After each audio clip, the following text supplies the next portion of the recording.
Hi, it's Kyle from Bitewing Games, and today we're learning how to play Ichor, designed by Reiner Knizia and published by us here at Bitewing Games.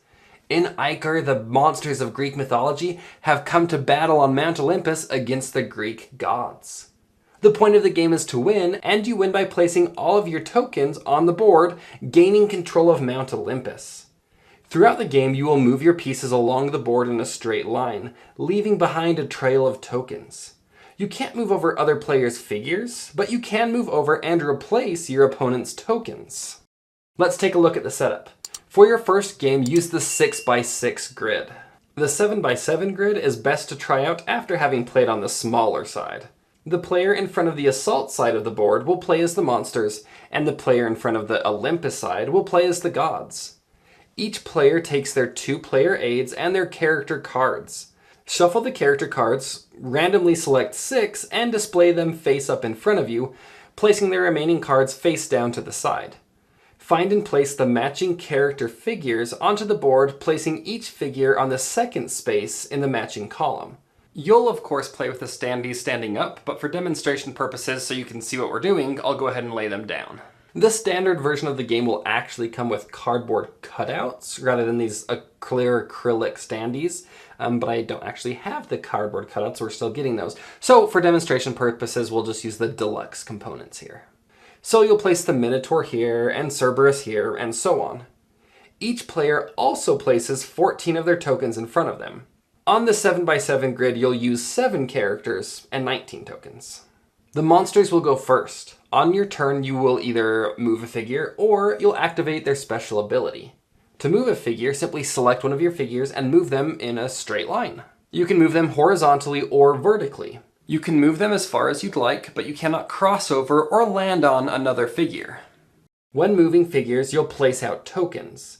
Place tokens on the space you started on and any spaces you crossed. There can only be one token or figure per space. So if you cross over an opponent's tokens, remove those tokens, replacing them with your own. If you cross over your own tokens, just leave them there. And if you land on a token, remove that token. Tokens can't be on the same space as your figure. Instead of moving a figure, you can activate their special ability. The special powers will let you break some of the normal rules, and each power is explained on the card. But these powers are a one-time use, so after you've used their ability, flip that card face down so you know you've used it.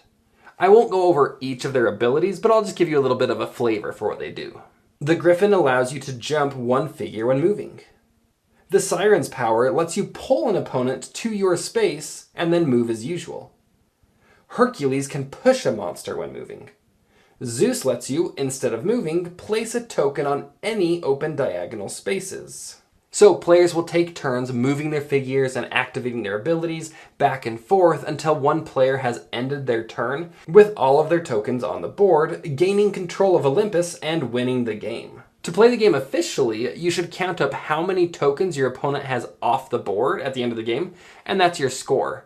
Flip sides, so the monster becomes the gods, and at the end of the second game, again score for how many pieces your opponent has off the board. And the player with the higher score wins. The game could also end if one of the players gets cornered and they can't move any of their figures on their turn. Then they just lose the game. Again, the winner will count how many tokens that player has off the board and score that many points. And now you know how to play Ichor. If you have any questions, let me know in the comments below. Until next time.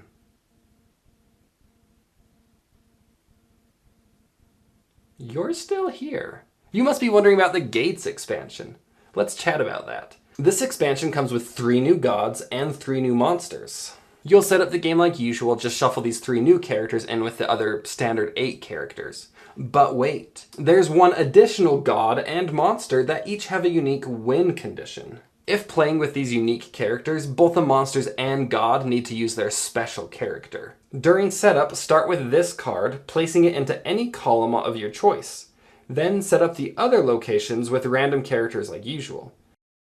The monsters win if the Caledonian boar has 4 gods surrounding them, even diagonally. And the gods win if Hera is surrounded on all 4 sides by god tokens. And the other part of this expansion is the gates. There are 8 gates, each with their own unique ability. Randomly select 2 gates and place them on these spaces. On the 7x7 grid, you'll place them in these two locations. You can't end your movement on a gate, you must move past it, but you'll still place your tokens on these spaces like usual. If you cross through a gate horizontally, you'll activate that gate's power. Again, I won't go through each of the gates and what they do, but just for a little taste, a little sampling, here's a few examples. The Offerings gate lets you place 2 tokens in the center of the gate token, between spaces when passing through. When moving through the Sacrifice gate, you will sacrifice your character, then place 3 tokens out onto any open space. The Transform gate lets you exchange the moving figure with a new random figure from the remaining unused cards.